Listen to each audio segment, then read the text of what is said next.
Hi all, Thieves here. Not that you know who I am. This is the first video I'm uploading to YouTube, but I saw a short from one of the creators I follow, Tom Powell Jr., which I'll link in the description, where he talks about his relationship with his abusive mother, who passed away in 2017, I believe, is what he says.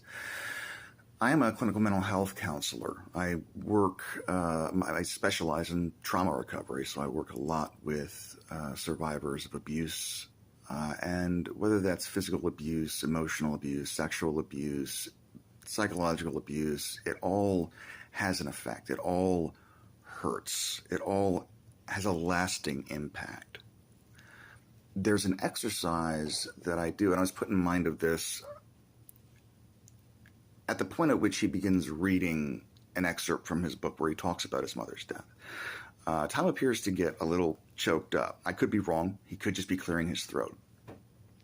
But it put me in mind of an exercise that I do with clients called the empty chair.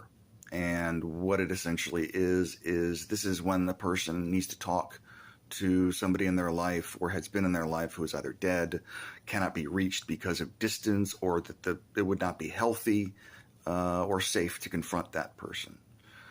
They can either talk to an empty chair as though the person were sitting in it, or, as we often do, I will role play as the abuser and let them talk to me. And as this client,